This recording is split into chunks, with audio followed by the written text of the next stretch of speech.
What's up mga ka-hybrid? At turo ko po sa inyo yung best timing ng ika-third application ng foliar, no? Kahit ano pong klaseng foliar yan, no? So ito po yung makikita natin, no? Yan. So ito po ay day 68 na. Yan. As you can see. Ganda na po ng development. Second application ng foliar na po. At yung third application, at ito po, ituturo ko po sa inyo yung sa mga hindi pa po nakakaalam yung third application. So depende po ito kung ito po ay day 68, day 70. So dito nyo po iti-test yung third application.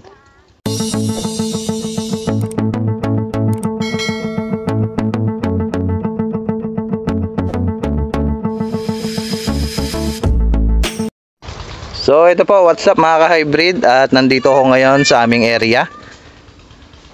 Papakita ko po sa inyo yung third sample, third at best timing ng foliar mga ka-hybrid. Ayan, ito po ay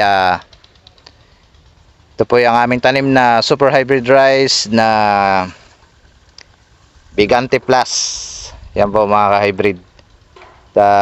Sa mga hindi nakakaalam at may nagtatanong sa atin dyan, mga ka-hybrid, mga ka-farmers, at kailan daw tayo nag-apply ng foliar, no? Yung best timing. So usually mga ka-hybrid ay nag-apply tayo ng first application, best timing ng sa umaga 8 AM at yung ika 4 PM.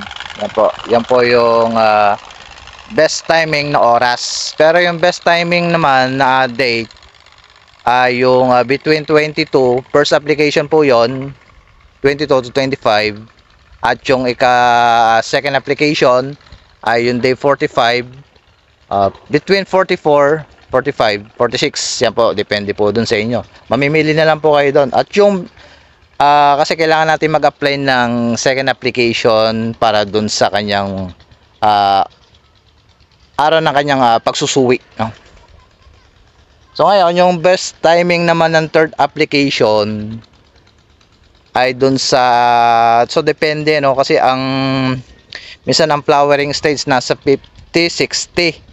Yan po. So wag po muna kayo mag-spray ng foliar pagka po ay nasa flowering stage na. So palipasin nyo po siya, no? So ito ay halos nakalabas na, medyo yumuyuko na siya. So day 68 na po ito. So yung para malalaman nyo kung anong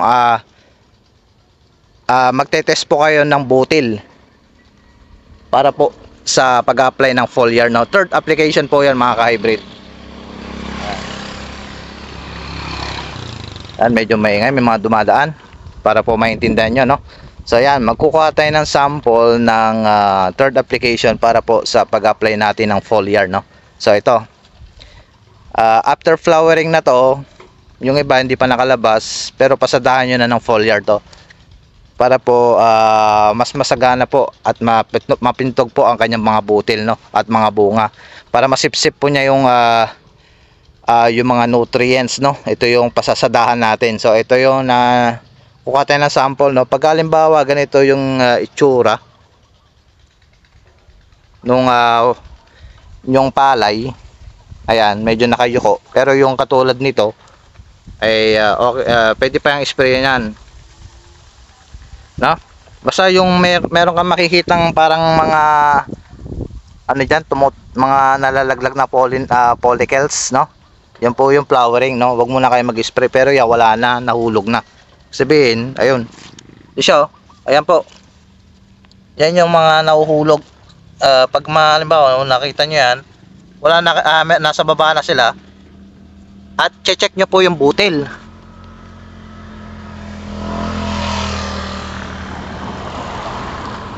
Yan po mga ka-hybrid. So ito na.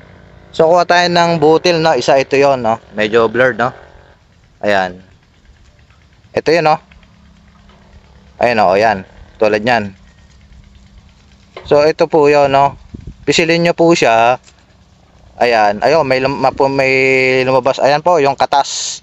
Magatas-gatas po. Ayan po. So ayan, no? I-close up natin. Medyo blurred po tayo mga ka-hybrid. Ayan, basta pisilin nyo siya. Ayan, oh. Yung puti na yun, oh. Katas, gatas. Yan po ang isang sa mga sample para po ma-identify natin yung third application. So ito ay day 68 para po maintindihan nyo. So depende po kung halimbawa day 65, day 60 na po yung ano nyo, pisilin nyo po siya. Pwede po yun, no? So depende po yun. So kukuha po kayo ng sample para po sa ika-third application ng foliar. Ayan po. Yan. So ayan, magatas-gatas. So ayan pa, kuha pa tayo isa. Ayun, oh, ayun. Ito pa. Ayan, oh, puti-puti, oh. Yan po yung basihan para po sa third application ng foliar, no? Yung fourth application ay medyo yung maaring 70 days na yon, mga 80 days hanggang 80 days lang po mga ka-hybrid ng fourth application ng any kinds of foliar. So yan mga ka-hybrid, at sana meron kayong natutunan dito sa mga nahihirapan na mag-identify kung kailan po ba kayo mag-spray ng third application ng any kinds of foliar. Yan po. Yan po yung tinesting ko na po sa inyo, yun, no? So pag halimbawa yung mga nahulog na mga pollen niya na mga follicles niyan,